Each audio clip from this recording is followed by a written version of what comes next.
Welcome back. Last lecture पे हम लोगों ने क्या क्या पढ़ा? डायमैग्नेटिज्म, पैरामैग्नेटिज्म एंड फेरोमैग्नेटिज्म, ये तीन चीज़ें हमने पढ़ी और बहुत ही डीप एनालिसिस करके उसको पढ़ा था हमने। मैंने आपको इलेक्ट्रॉन्स के लेवल तक समझाया था कि किस तरीके से इलेक्ट्रॉन्स की वजह से वहाँ पर मैग्नेटिक डाइपोल प्रोड्यूस होता है और कब इवन नंबर और ऑड नंबर होने की वजह से वहाँ पर डाइपोल मोमेंट किसका प्रोड्यूस होता है? एटम्स का। और एटम्स को मैंने रिप्रेजेंट करके दिखाया था कि कैसे पैरा और फेरो में वो दिखते हैं। डायम तो मैग्नेटिक डाइपोल ऑफ एटम होता ही नहीं है, पैरा और फेरोम होता है। अब उसके बाद हम क्या करते थे? उस पर एक्सटर्नल मैग्नेटिक फील्ड अप्लाई करते थे। External magnetic field capital H apply करते थे। तो जब डायम अप्लाई करते थे तो उनके पास एटम्स का अपना डाइपोल मोमेंट था ही नहीं, वो कुछ असर नहीं करता था। क्या करता था? सिर्फ लेंज लॉ की वजह से वहाँ पर मैग्नेटिक फील्ड इंड्यूस्ड होता था। और वो जो मैग्नेटिक फील्ड इंड्यूस्ड होता था वो क्या करता था? जिसकी वजह से वो इंड्यूस्ड हुआ है उसका अपोज करता है। ये कौन सा लॉ है? लेंज का लॉ है। क्या है ये?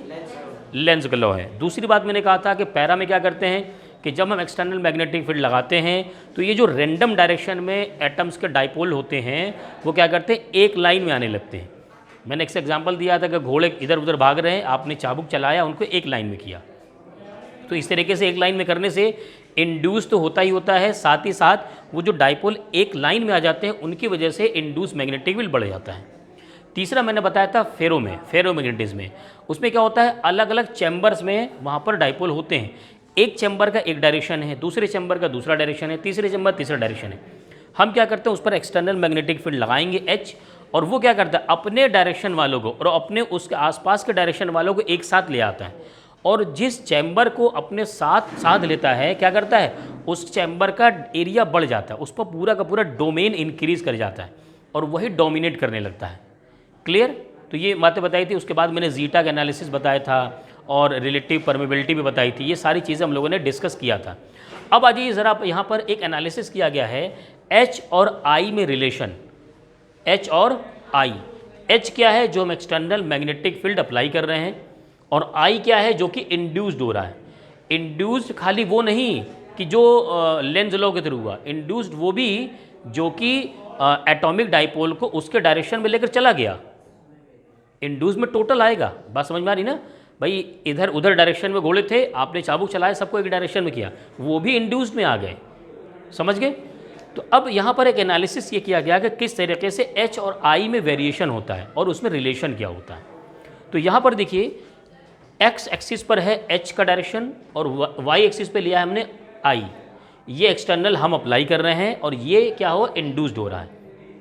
मैं जिस जिस लाइन पर जिस जिस पॉइंट पर डिस्कस करूँगा सिर्फ उतना ही देखिएगा, बाकी नहीं देखिएगा। हमने क्या किया? पॉइंट O से मान लीजिए इसको स्टार्ट किया। Point O initial origin point. Point O पर H की वैल्यू कितनी है? 0 और I की वैल्यू 0। हम क्या करते हैं? इस ग्राफ को इस तरह बढ़ते हैं, O से लेकर A तक बढ़ते हैं। अब आप देखिए, जैसे जैसे हम इस ग्राफ पे आगे बढ़ रहे हैं H की वैल्यू राइट में बढ़ रही है। भाई जितना ग्राफ राइट में चलेगा उतना H की वैल्यू बढ़ेगी, और जितना ग्राफ ऊपर बढ़ेगा उतनी I की वैल्यू बढ़ेगी। क्लियर है? तो जैसे जैसे हम आगे बढ़ रहे हैं, H बढ़ा रहे हैं, वैसे वैसे क्या हो रहा? I इंक्रीज हो रहा। करते करते करते देखिए ग्राफ क्या हो रहा है? आगे जाकर के हॉरिजॉन्टल की तरफ होने लगा। ये लाइन जाकर के ऐसे करके इस तरीके से आने लगी, इस तरीके से। तो जब ये हॉरिजॉन्टल मामला बनने लगेगा, इसका मतलब H तो इंक्रीज कर रहा है, लेकिन क्या ग्राफ ऊपर जा रहा है? ग्राफ ऊपर जा रहा है? नहीं। जब ये लाइन हॉरिजॉन्टल बनने लगेगी तो ग्राफ ऊपर नहीं जा रहा, और जब ग्राफ ऊपर नहीं जा रहा है इसका मतलब I की वैल्यू इंक्रीज नहीं कर रही है। इसी को कहते हैं सैचुरेशन पॉइंट। मतलब अब आप कितना भी चाबुक चला लीजिए, घोड़ा तेज नहीं दौड़ेगा, ये उसकी लिमिट है। समझ में बात आ गई? H क्या था? वो चाबुक जो आप एक्सटर्नल मैग्नेटिक फील्ड अप्लाई करते थे। आप घोड़े पे चाबुक चलाए जा रहे हैं, घोड़ा तेज दौड़ा, घोड़ा तेज दौड़ा, लेकिन उसकी अपनी लिमिट भी तो होगी कि अब नहीं, अब आप बढ़ाते जाइए, H बढ़ाते जाएंगे, लेकिन I नहीं इंक्रीज करेगा। उस पॉइंट को क्या कहेंगे? Saturation point. उस पॉइंट क्या कहेंगे? Saturation point. चलिए, अब यहाँ तक तो सबको समझ में आ गया होगा भाई। हमने क्या किया? फेरोमैग्नेटिक मटेरियल लिया, H उस पर अप्लाई किया तो उसके अंदर से मैग्नेटिज्म जाग गया। I कहाँ पहुँच गया? इतना जाग गया, उसके अंदर मैग्नेटिज्म आ चुका है। अब अगर एक बात बताओ, अगर हम एक्सटर्नल मैग्नेटिक फील्ड हटा लें एक्सटर्नल मैग्नेटिक फील्ड हटा लें तो आई क्या होना चाहिए, ख़त्म हो जाना चाहिए। सीधी सी बात है, अगर हमने एच अप्लाई किया तो आई उसके अंदर आ गया, अगर हम एच हटा लें तो उसके अंदर आई क्या होना चाहिए, ख़त्म होना चाहिए। ऐसा नहीं होता है, ऐसा नहीं होता है। होता क्या है कि देखो अब इस ग्राफ पे आओ, ए से लेकर बी वाले ग्राफ पर, जब हम एच को रिमूव करते हैं ना तो वो इस ग्राफ को फॉलो नहीं करता। ए से ओ से ए तक उस जिस रास्ते से गया है वो ए से ओ उस रास्ते से वापस नहीं आएगा, वो किससे आएगा, वो ए बी सी वाले ग्राफ को फॉलो करेगा। अब देखो इस ग्राफ में क्या हो रहा है, ध्यान देना जब ए से बी आ रहे हैं इसका मतलब हम लेफ्ट में आ रहे हैं, तो एच की वैल्यू इंक्रीज कर रही है या डिक्रीज कर रही, डिक्रीज कर रही। देखो ना एच तो इधर इंक्रीज कर रहा है और जब अब इधर आएंगे लेफ्ट में तो एच डिक्रीज करेगा, कम होगा। एच कम होता जा रहा है, कम होता जा रहा है, कम हो जा रहा है। पॉइंट बी पर बताओ, पॉइंट बी पर एच की वैल्यू कितनी है, 0। बात समझ में आ गई।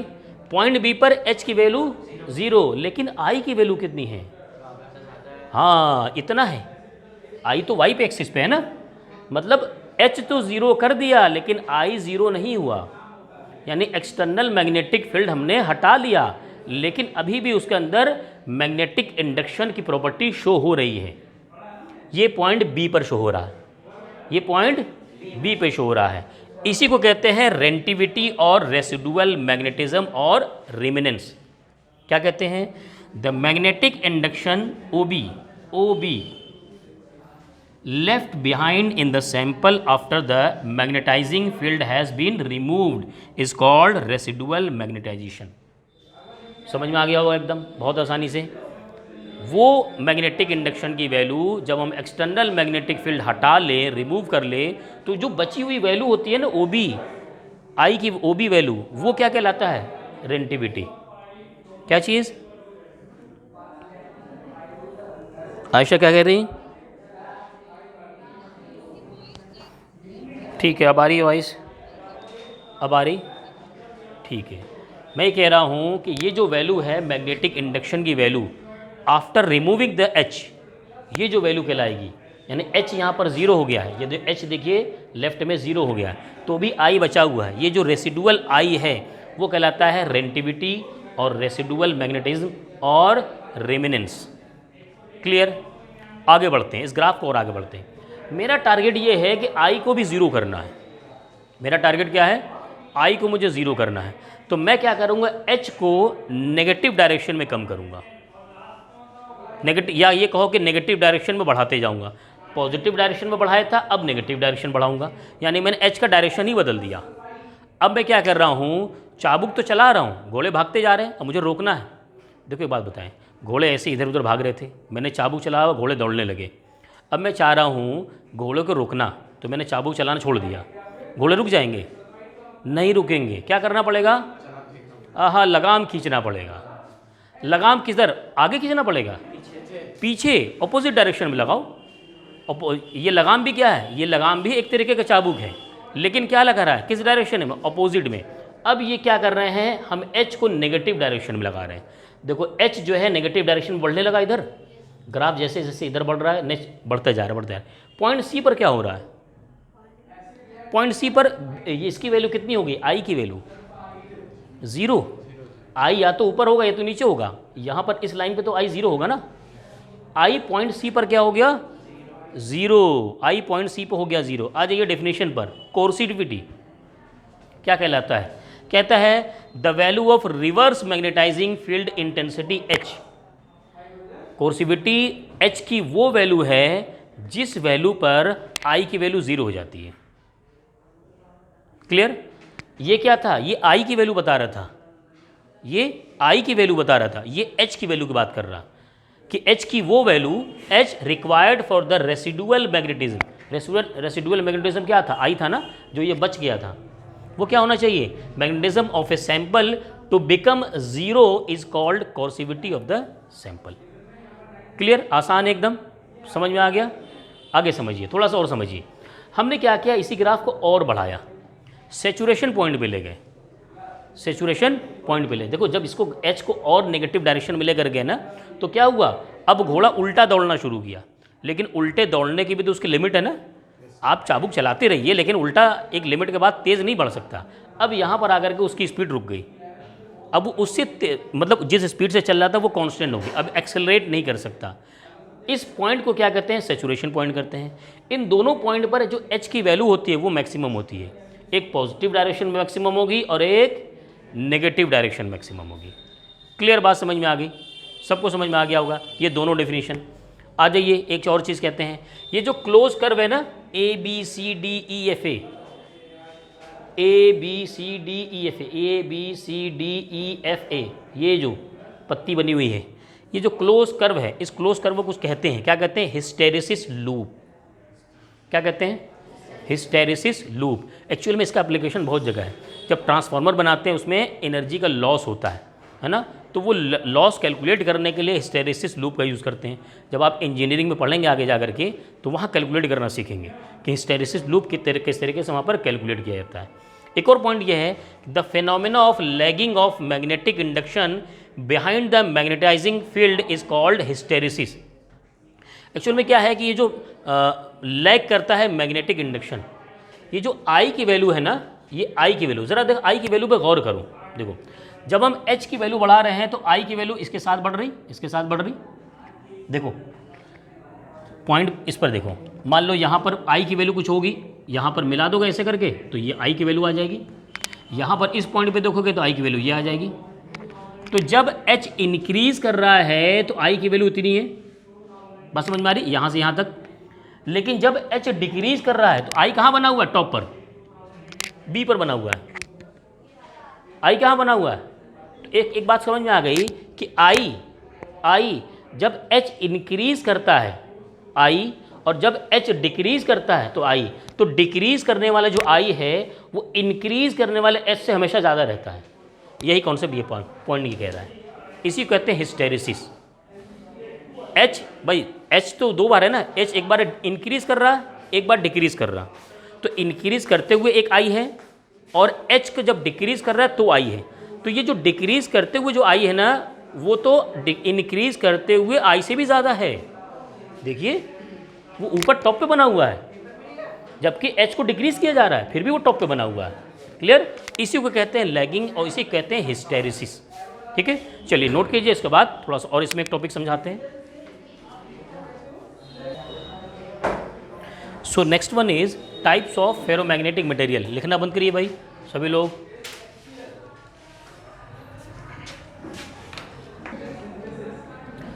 देखिए पिछले लेक्चर पे ही मैंने आपको फेरोमैग्नेटिक मटेरियल्स के टाइप्स बताए थे और एक शॉर्ट में बताया था।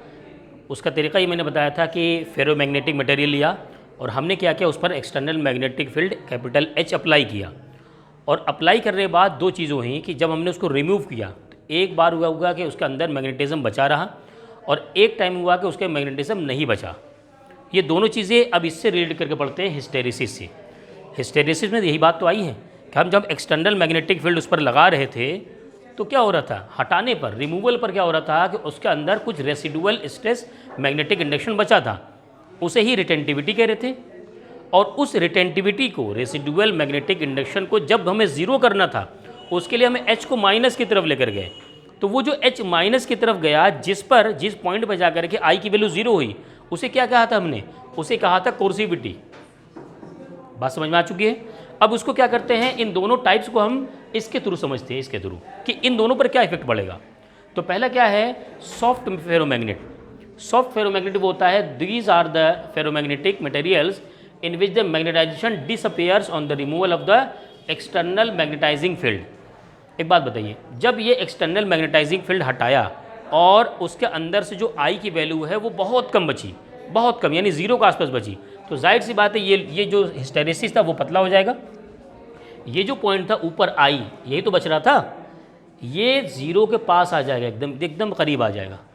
यही तो क्या था, ये ओ बी, ये पॉइंट ओ था, ये पॉइंट बी था, ये ए था सेचुरेशन का, इसे क्या कहा था हमने, बी कहा था।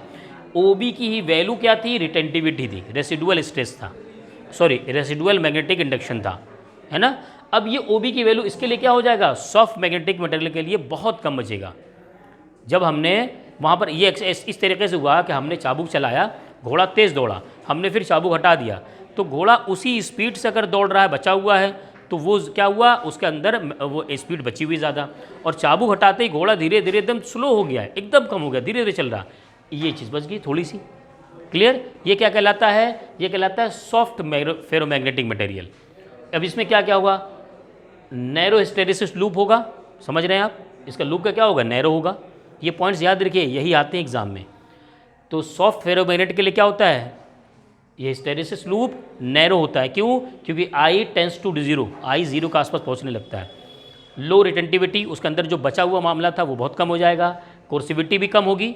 भाई इस आई को कम करने के लिए हम एच को नेगेटिव लेके जा रहे थे, वही एच नेगेटिव क्या होता है, कोर्सिविटी होता है। जब आई ही कम बचा है तो एच भी तो कम ले जाना पड़ेगा, यानी ये वैल्यू ये भी तो कम ले जाना पड़ेगा। क्लियर है? तो ये भी कम होता है। लो हिस्टेरिसिस होता है, ये जो हिस्टेरिसिस का लूप है ये इसकी वैल्यू बहुत कम होगी। उसके साथ साथ high relative magnetic permeability, high relative mu R की वैल्यू याद करिएगा, आई और एच के बीच में होता है ना, तो उसकी वैल्यू कम होती है, वो बहुत हाई होती है। दूसरी बात, इसका यूज़ कहाँ करते हैं, सॉफ्ट फेरोमैग्नेटिक मटेरियल का यूज़ करते हैं हम एज ए सोलेनॉइड बनाने के लिए, या ट्रांसफार्मर के अंदर जो कोर होता है उसको फिट करने के लिए, वो कोर सॉफ्ट फेरोमैग्नेटिक मटेरियल का यूज़ किया जाता है। अब इसका जो एग्जांपल्स हैं वो जो किस मटेरियल के होते हैं, सॉफ्ट आयरन बोला जाता है उसे, और स्टोलाई बोला जाता है। तो ये क्या है, ये दो इसके मेन एग्जांपल्स हैं। नेक्स्ट वन समझते हैं हार्ड फेरोमैग्नेटिक मटेरियल। जस्ट इसका अपोजिट होगा, एकदम अपोजिट। ऐसा मटेरियल, ऐसा फेरोमैग्नेटिक मटेरियल कि एक्सटर्नल मैग्नेटिक फील्ड एच हटाया लेकिन उसके अंदर आई बहुत सारा बचा हुआ है, यानी हमने चाबुक चलाना छोड़ दिया फिर भी घोड़ा बहुत तेज़ भागे जा रहा है। तो ये जो घोड़ा तेज़ भाग रहा है, जो स्पीड बची हुई रह गई उसकी, वो क्या होगा, उसकी रिटेंटिविटी होगी, यानी रेसिडुअल मैग्नेटिक इंडक्शन होगा, पहली बात। अब इस रेसिडुअल मैग्नेटिक इंडक्शन आई को कम करने के लिए, 0 तक पहुंचाने के लिए आपको एच भी तो माइनस की तरफ बहुत ज़्यादा करना पड़ेगा, तो इसका मतलब कोर्सिविटी भी ज़्यादा होगी। तो देखिए हाई रिटेंटिविटी, हाई कोर्सिविटी, और इसकी वजह से क्या होगा, लार्ज हिस्टेरिसिस लॉस होगा, क्योंकि ये लूप क्या है, बहुत चौड़ा होगा। जितना ज़्यादा ये वैल्यू आप बढ़ाएंगे, आई ऊपर ज़्यादा रहेगा, तो ये लूप उतना ही तो चौड़ा बनेगा, उतना बड़ा बनेगा। क्लियर? जस्ट देखिए, जस्ट अपोजिट चल रहा होगा। इसमें क्या होता है, हाई रिलेटिव मैग्नेटिक परमिबिलिटी था, इसमें लो हो जाएगा। इसका यूज़ कहाँ करते हैं, use for making permanent magnets. ये परमानेंट मैग्नेट, यानी हमने एच हटा दिया फिर भी वो क्या हुआ, मैग्नेटिज्म शो कर रहा, हमने उसको मैग्नेट बना दिया। बात समझ में आ रही? यानी किसी फेरोमैग्नेटिक मटेरियल को लीजिए और किसको, हार्ड फेरोमैग्नेटिक मटेरियल को, और उसको मैग्नेटिक फील्ड में रख दीजिए या किसी चुंबक के साथ रख दीजिए, और कुछ दिन बाद, कुछ टाइम बाद जब आप हटाएंगे तो वो क्या हो जाएगा, वो खुद एक मैग्नेट बन चुका होगा, वो खुद क्या होगा, मैग्नेट बन चुका होगा। इसे कहते हैं हम हार्ड फेरोमैग्नेट। इसका यूज़ कहाँ करते हैं, परमानेंट मैग्नेट बनाने के लिए। और एग्जाम्पल में क्या है, स्टील हो गया, एल्निको हो गया, लोडस्टोन हो गया। क्लियर बात समझ में आ गई? तो हमने बहुत बेसिक लेवल पर इसको समझा हिस्टेरिसिस के फॉर्म में। मोस्ट इंपॉर्टेंट पॉइंट है ये, मोस्ट इंपॉर्टेंट पॉइंट इस चैप्टर का, समझ रहे हैं? ये जो हम टॉपिक पढ़ रहे हैं आज, हिस्टेरिसिस का सबसे मोस्ट इंपॉर्टेंट पॉइंट है आपके बोर्ड के लिए भी और कंपटीशन एग्जाम के लिए भी। चलिए नोट कर लीजिए इसको। अब एक मटेरियल होता है एल्निको,